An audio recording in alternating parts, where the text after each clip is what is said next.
Good evening. Welcome to the first week of the Premier League. I'll knock Jeff Sterling in the bathroom because he is a cunt, so it'll be me with the rundown of the Premier League this week. The champions got off to a steady start this weekend without Tevez and Ronaldo. They edged out Birmingham in a 1-2-0 victory with Rooney scoring his 99th Manchester United goal. Man United never really looked under pressure, but Benitez did have good chance when he was subbed on.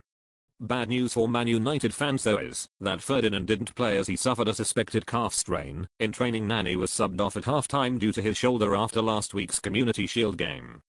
I give man of the match to Wayne Rooney, who got his 99th goal for the Red Devils. New boys Wolves entertained a cash-strapped West Ham, but they have Zala up their sleeve. Zala yet again worked his magic and took his team into a 1-2-0 lead after 22 minutes with a very good Mark Noble goal. Then in the 68th minute, Matthew Upson scored to make it 2-0 to Zala's men. Wolves gave all they could in this game, but as soon as the second went in it was game over. They took it badly. West Ham's Herita Ilunga was taken off after a collision with Kevin Farley, but should be okay. I give man of the match to Matthew Upson as he was solid at the back for the Hammers and he also scored, which helped them to victory. Now on to our evening game at Goodison Park, and the absolute destruction of David Moyes' Everton side, against Wenger's now not so young kids at Arsenal 6. One really didn't flatter Arsenal, and mistake after mistake in the heart of the Toffees defense ultimately led to the match being totally one side. Denilson began the riot with a very well taken long distance effort, while new signing Thomas Viramalin. Captain untroubled debut with a good goal. Eduardo Willian Gallas and a double from man of the match Cesc Fabregas completed the scoring, while Luis Saha scored a consolation goal for the side I believed could challenge the top four. Based on this performance, however, it appears not.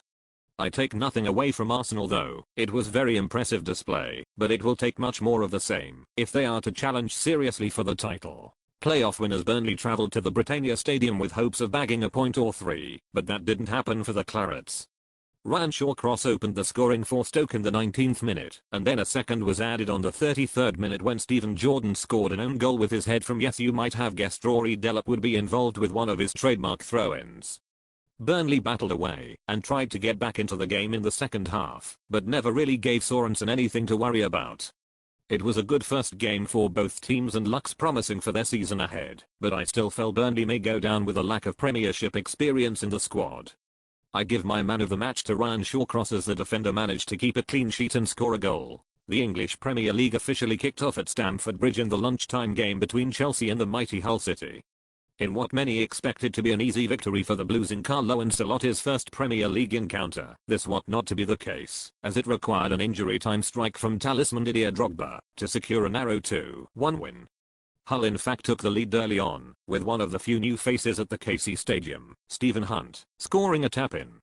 It took a magnificent Didier Drogba free kick to level the game before halftime, and from then on it was all Chelsea.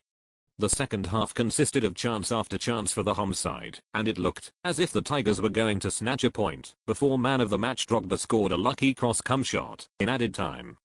Drogba later admitted it was a fluke, but this won't matter. Chelsea have a valuable 3 points, but will need to perform better if they want to recapture the Premier League title. Talk of the summer, Manchester City kicked off their 2009/10 Premier League campaign at Ewood Park, away to Sam Allardyce's Blackburn Rovers outfit. In a fairly close game, City's 2-0 victory was a scoreline that perhaps was slightly harsh on Rovers. Nevertheless, City boss Mark Hughes will not doubt be delighted to get his first win of the season after what has arguably been a poor pre-season, despite the big money signings. It took one of these men, Emmanuel Adebayor, only 3 minutes to net his first Premier League goal for his new side, with a well-taken strike that had Paul Robinson well beaten. New signings Gareth Barry and Carlo Toure also had solid debuts, but it was old boy Stephen Ireland whose second half goal killed the game and earned him the Man of the Match award. Carlos Tevez made his own debut in the second half, coming on for Robinho, who failed to light up the game. Overall, a solid start for top 4 challenger City, and if they can keep it up, who knows where they might finish. In what would be one of the surprise results of the games, Wigan's Roberto Martinez caused an upset with a huge 2-0 away win at Aston Villa. Hugo Rodallega scored what would be an already contender for goal of the season with a magnificent shot. Villa struggled throughout the game and their start got even worse during the second half with a goal from Jason Kalmus.